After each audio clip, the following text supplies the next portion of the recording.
Muted group theory is a theory that explains what happens to people whose experiences are not well represented by the symbols of their language.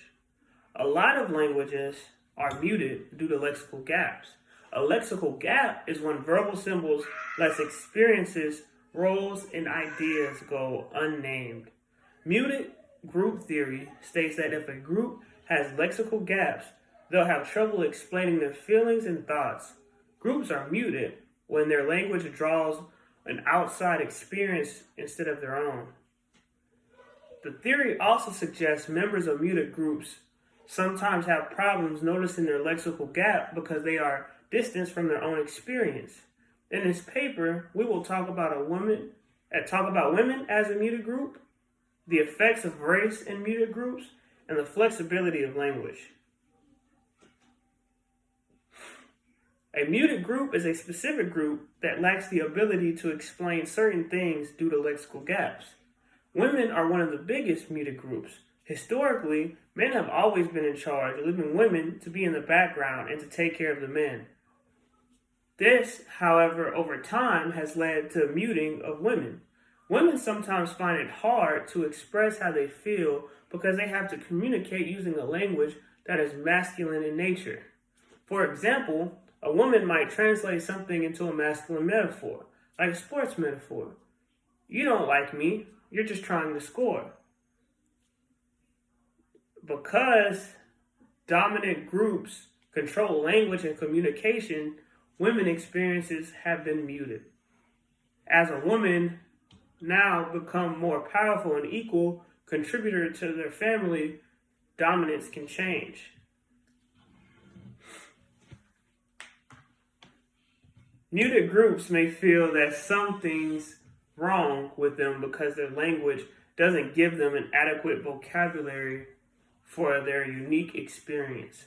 Muted groups may feel that something's wrong with them because their language doesn't give them an adequate vocabulary for their unique experience. Being misunderstood or having trouble explaining yourself can be very overwhelming. Most muted groups adopt the dominant group's language and make metaphors to describe their experience. Muted groups tend to have trouble communicating in the workplace. For example, somebody from another country who just came to, say, America to work there may not understand the slang that somebody uses in the office and might misconstrue it and not understand where it's going. This presents another problem, which leads us into flexible language. Language is very flexible and ever-changing. Unlike other animals, humans can communicate a number of thoughts just from language alone. We can use each of our words flexibly to mean several different things.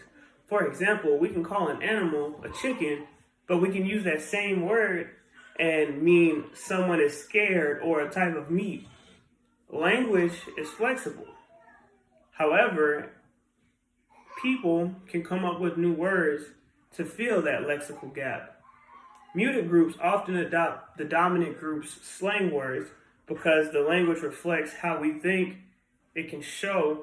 Now we can communicate important issues by using the dominant group's language.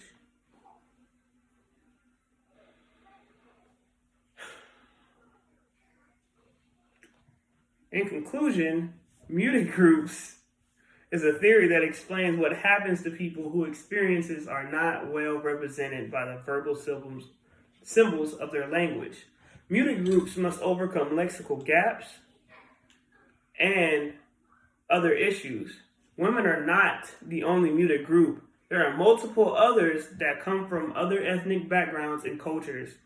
Thanks to the flexibility of language, the lexical gaps can be closed. Challenge yourself to help someone you think is part of a muted group and help them breach their lexical gap. Teach them a new thing or two. It's always fun to reach out to somebody and help them understand something that they don't quite get themselves. We can edit some things in post. Like the gaps in between.